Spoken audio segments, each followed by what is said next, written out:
Hi guys, welcome in this channel. This reading is for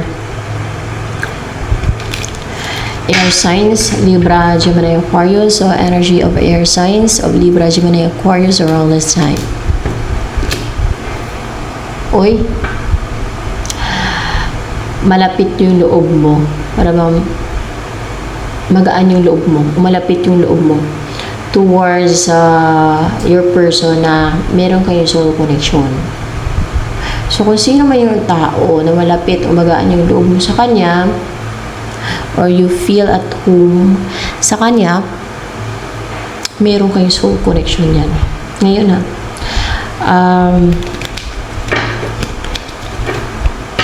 ano yung energy ng person na yan? Na you feel at home, you feel drawn, you feel the soul connection sa inyong dalawa, you feel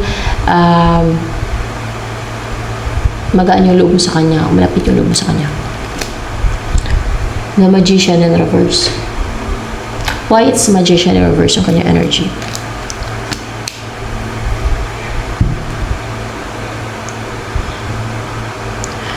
It's because hindi na siya guarded, hindi na siya defensive, hindi na siya na-intimidate.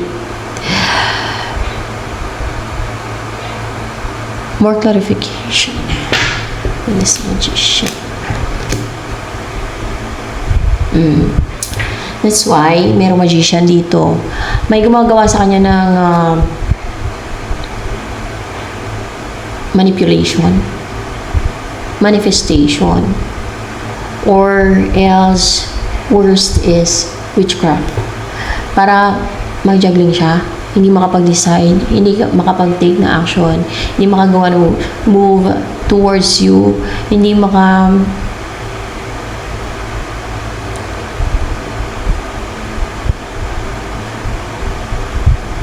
move forward, hindi niya magawa yung mga dapat niyang gawin o mga gusto niyang gawin. Alam mo yung tao nagja-juggling, sayang oras yung panahon dahil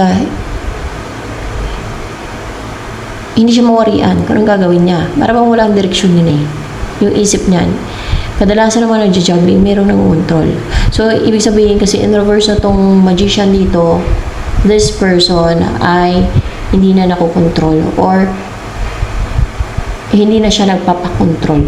If kung meron lang gumagawa sa kanya ng witchcraft or manipulation or tricks, no, para kontrolin siya, hindi na siya makontrol or hindi na siya nagpapakontrol or wala nang control yung Magician sa kanya.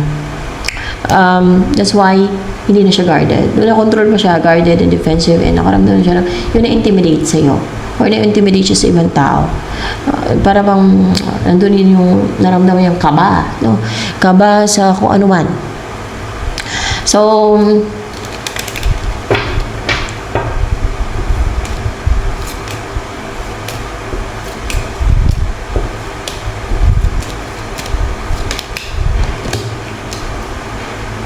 ito yung feelings niya sa'yo. So, this person really wants to start a new beginning, a new relationship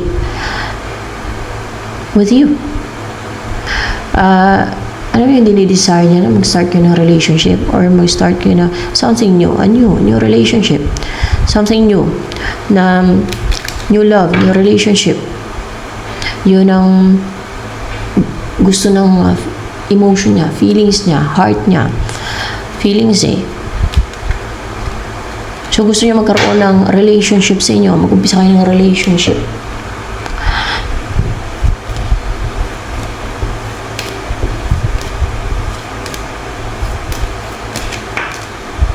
Itong balak niya sa'yo, yung hindi siya mag-cheat, hindi siya magloko, hindi siya yung maging trickster, hindi siya yung mag-iiwas o tatakas or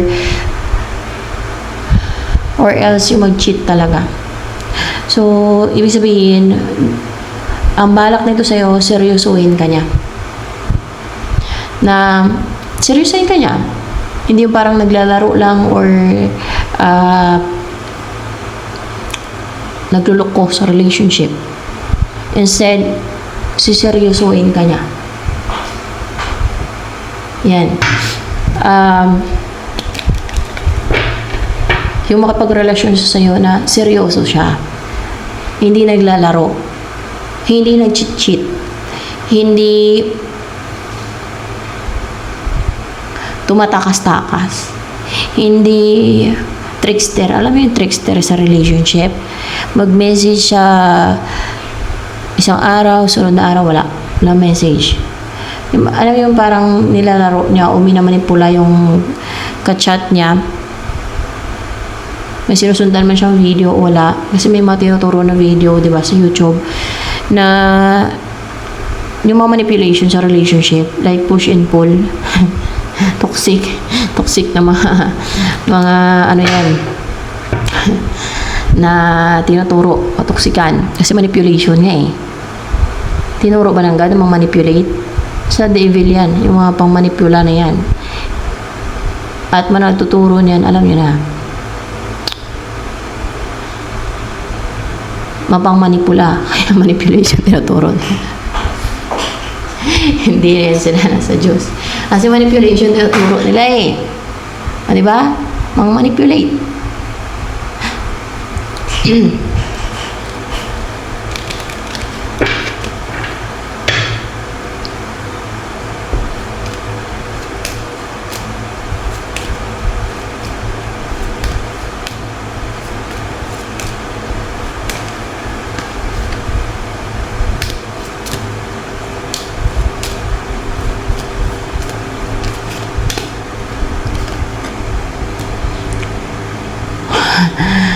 Ito ang next na possible na gagawin sa'yo ng person mo. Ni the magician in reverse. Nine of Swords. Yung mag-overthink ka sa kanya.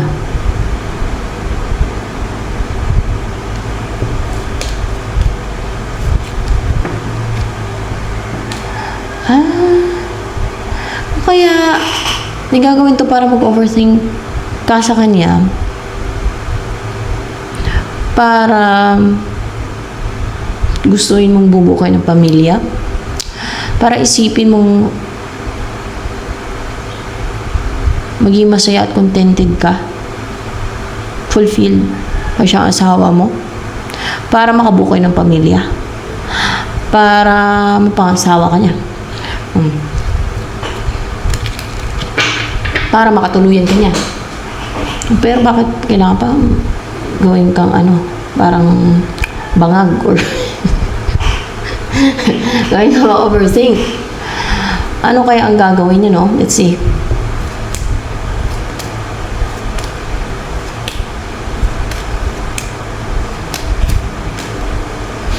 Ano kaya ang gagawin niya? Na manipulation to. Maring witchcraft to kasi restriction, no? Alam mo yung parang clouded yung isipan mo, naka-restrict parang wala ka magawa. Pwedeng gayuma ang gagawin niya sa'yo eh. Pwede din na sa magician na energy niya dito. Kumbaga, huminto mo na sa kagawa ng witchcraft to. Pag gayuma, huminto mo na, lang, gagawin niya na naman. Hindi sa Diyos yan. Yung ganyang gawain, hindi nga sa Diyos yan. Sumusunod siya sa udyok sa kanya ng demonyo, devil. Ito person mo. Hinaluan niya ng ganyan, toxic yan. Baka instead na maging maganda ang result, hindi magandang result. Dahil pag-deal siya sa evil. Restrict ka niya eh. Para isipin mo siya ng isipin. Wala kang ibang isipin kundi siya. Alam mo yung clouded yung isip mo, kakaisip sa kanya. Wala kang magawa. Kundi isip ka ng isip sa kanya. So, gayuma to, guys. Gayuma to. Gayuma tong gagawin niya.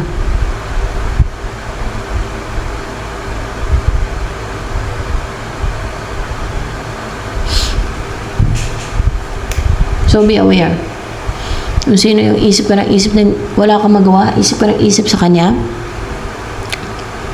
siya yan, malamang. Ginagayuma ka na.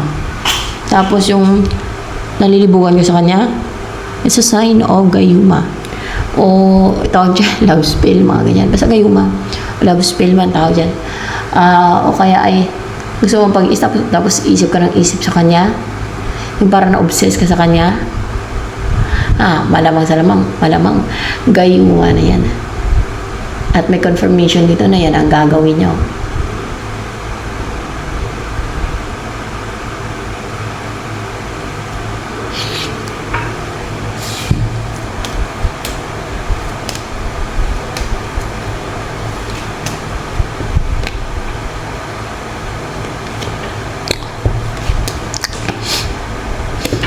Gayuma. Gayuma yan. Or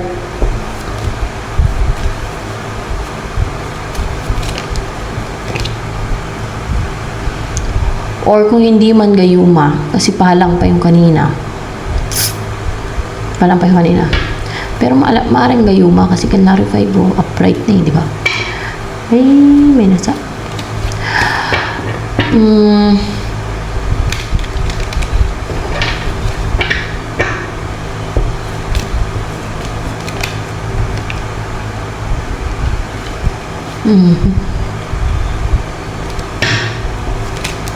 Pwedeng manifestation or gayuma. Basta yung isip ka ng isip sa kanya. Atakin niya yung isip mo eh. Kasi ang gusto niya, siya lang isipin mo, mag-overthink ka sa kanya. Yung isipin mo yung yun na nga, yung bubuo kayo ng pamilya, ganyan. Para naansaya, na fulfilling para sa'yo. Pwedeng pwede ding manifestation, pwede ding gayuma. Pero gayuma. Sa iba siguro gayuma. Sa iba ay manifestation ang gagawin ng person nila sa kanila.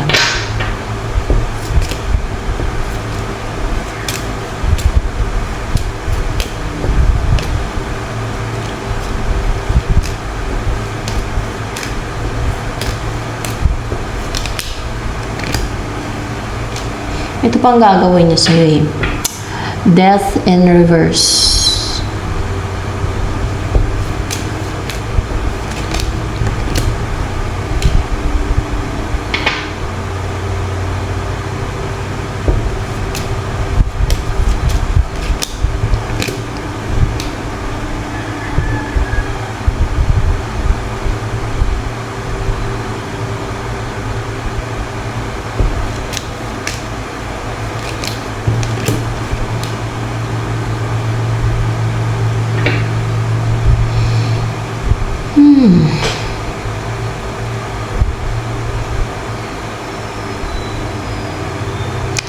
Yung mag-juggling ka, kakaisip sa kanya. Yung, kahit saan ka magpunta, isip ka ng isip sa kanya. O kahit anong ginagawa mo, isip ka ng isip sa kanya. Kargahan ka niya, kargahan yung isip mo na, yung isip ka ng isip sa kanya. Na, yun ang umpisa, yun ang sisimulan mo, na isip ka ng isip sa kanya. You will start a new beginning in your life, in your chapter in your life na, parang, alam mo, konti yung magawa mo. Mag-juggling ka. Kasi bakit? Isip ka ng isip sa kanya. At wala kang magawa. Halos, yung wala kang mga magawa. Konti yung magawa mo or wala kang magawa or parang hindi ka active na gagawin yung mga umpisan mong gawin or mga gawain mo kasi maging busy na yung isip mo kakaisip sa kanya.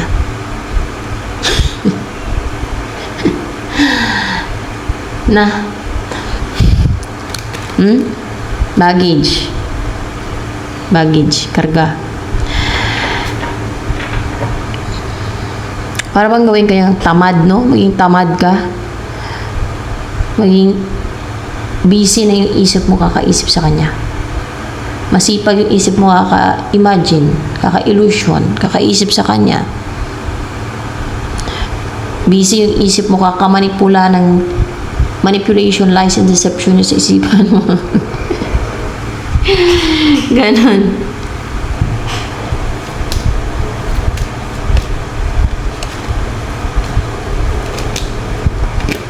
Hindi daw tatalab yan. Hindi tatalab yan sa'yo. Baka sa iba, sa inyo tatalab ha. Pero sa iba, malamang hindi. Pero hindi daw tatalab yan. Hindi daw tatalab yan.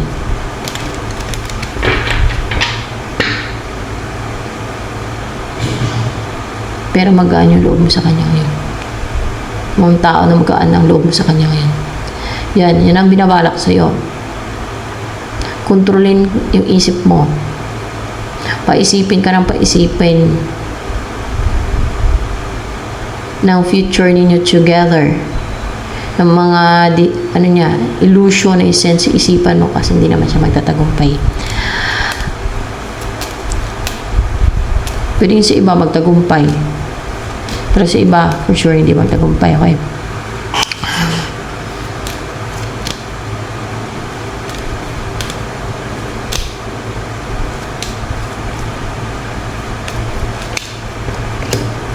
Ito ang intention sa'yo ni Magician in reverse.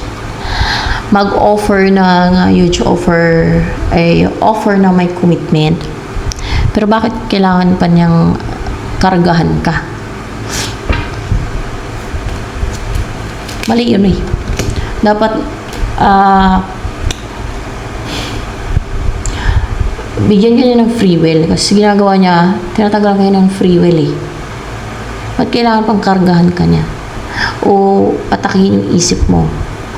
Yung gawin ka mag-overthink.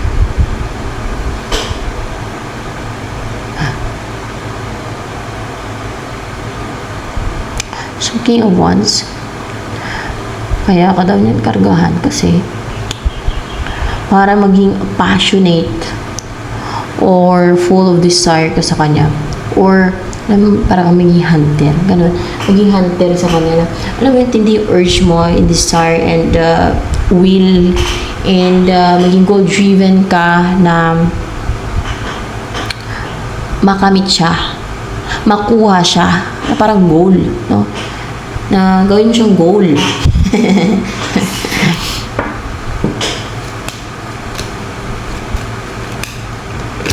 Na matindi yung desire mo na makasex siya. O, diba? Gayuma. Gayuma. Gayuma yan pag mga ganyan. Diba? Yan ang gayuma eh. Mamanipula yung utak mo eh. Kahit na hindi naman talaga ganun yung maramdaman mo dun kung wala kang gayuma sa tao na yon, hindi mo naman hindi ka naman malibugan dyan, hindi ka naman maganahan dyan, o hindi ka naman ma-attract dyan.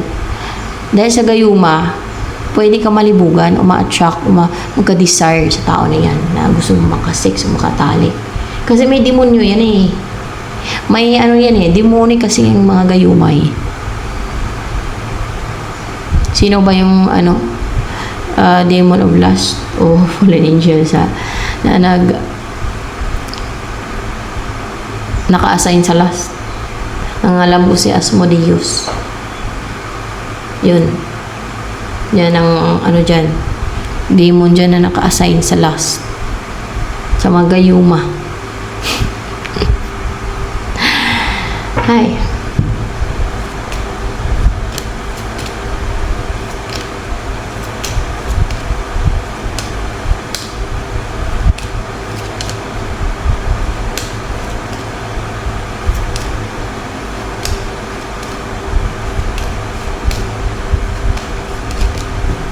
Ito naman is ready ang gagawin niya sa'yo.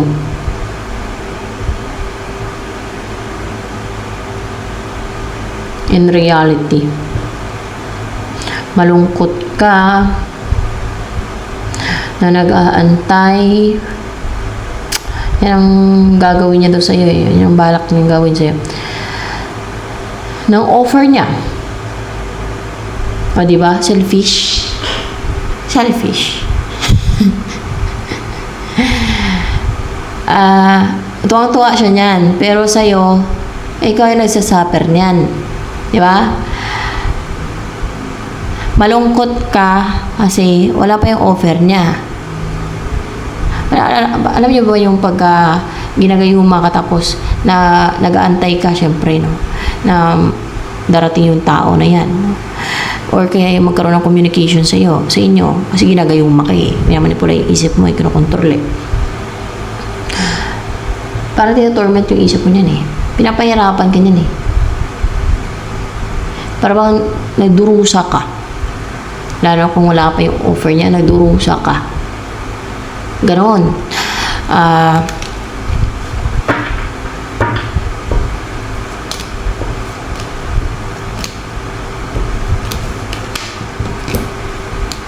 Ito pang gagawin niya towards sa'yo.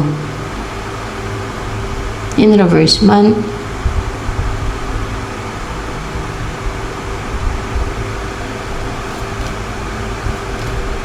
gagawin ka niya na yung hindi ikaw yan. Kasi dahil sa gayuma, gagawin ka niyang ibang tao. Pero sana hindi mag-succeed, no? Kasi puro, to eh. Kumbaga, puro deceit. Hindi good for you. Toxic tong taong to, malamang. Narata niyo sa reading. Yung si Magician in reverse, yung person dito na nareadingan. Or, ang person ng mga nakuha ng energy. The Empress. Gagawin ka niya yung kung ano yung gusto niya na ikaw. So, maaaring sindan ka niya ng energy niya kasi yan ay gumagawa ng witchcraft. Gayuma, no? Gawin ka niyang ibang tao. Hindi na ikaw yung kung ano ka talaga. Ibahin ka niya eh. Gawin ka niyang fake empress. Gagawin ka niyang iba na yung personality mo. Sa tunay mong personality.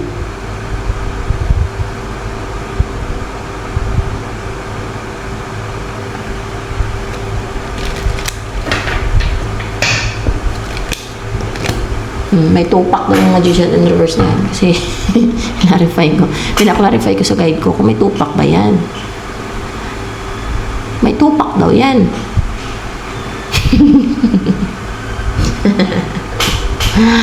May tupak. Baka, hindi lang tupak. Ano pa?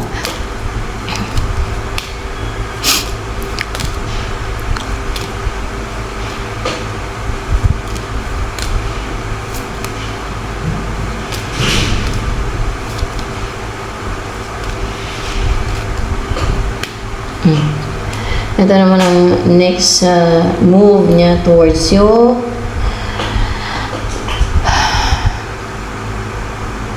Gagawin ka niyang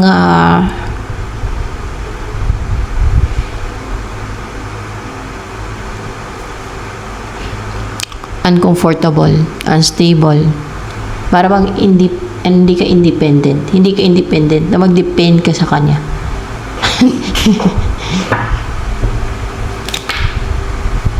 Hindi sa hindi mag-depend sa kanya. Hindi sa mag-depend sa kanya, kundi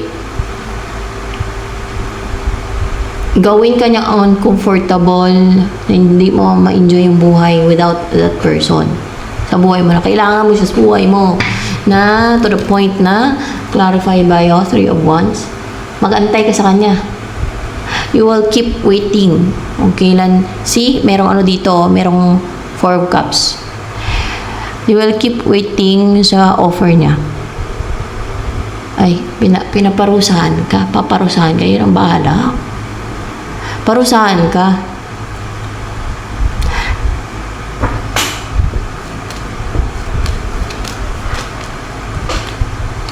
May offer naman to eh, na mag-take siya ng action. Huge offer. Kaso, pahirapan ka pa niya.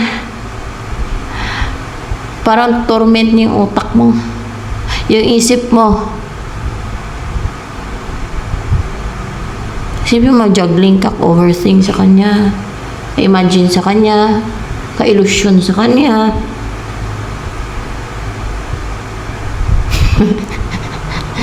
Malibugan ka sa kanya. Gayuma eh. Gayuma. May gayumahin ka. Oh. Sayang yung panahon mo, instead madami kang magawa, halos wala kang magawa niyan. Isip ka ng isip, yun ang gusto niya. Eh sana, hindi tatalab sa inyo, di ba?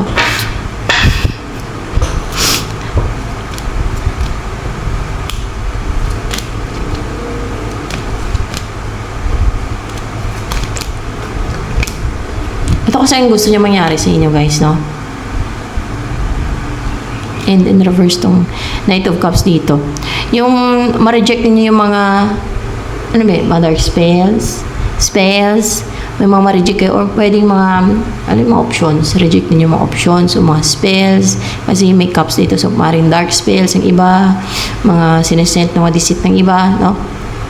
Kasi ang gusto nito, maging masaya kayo together, maging yung makasama ka niya at mamuhay kayo na masaya, ma-enjoy din yung buhay, happy kayo magkasama, so same lang din, no? And optimistic kayo, positive, you will live a positive life na magkasama, na successful yun yung relationship, pagsasama, lalo kung magsama na kayo, ganon. Yung masayahin kayo magkasama, yan ang gusto niya.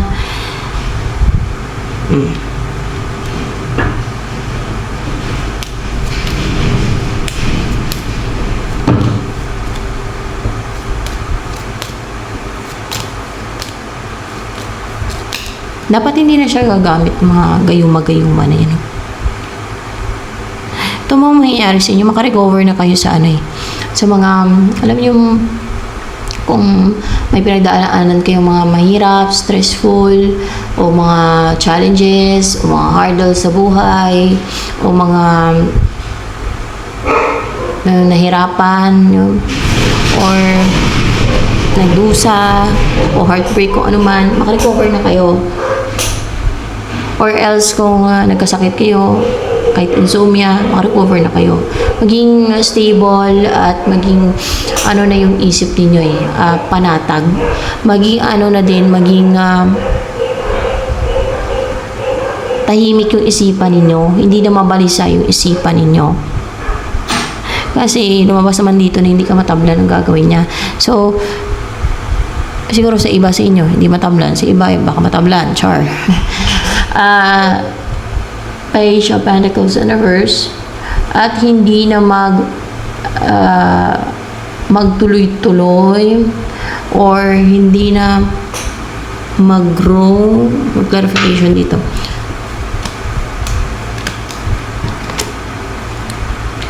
Hindi na mag-grow, hindi na magtuloy-tuloy yung yung hiwalay kayong dalawa, or else kung hindi ka yung hiwalay, or kung yung person man yan sa buhay mo ay hindi magtuloy-tuloy, hindi manatili na hindi nyo kasama ang isa't isa, na you're not in a relationship. So, ibig sabihin, you will start a relationship and mapanatag, alam yung panatag, isipan ninyo peaceful, you're in a relationship na peaceful, yung relationship nyo, wala kayong alalahanin, ganyan. So, ayan, ito na lamang for air signs, Libra, Gemini, Aquarius.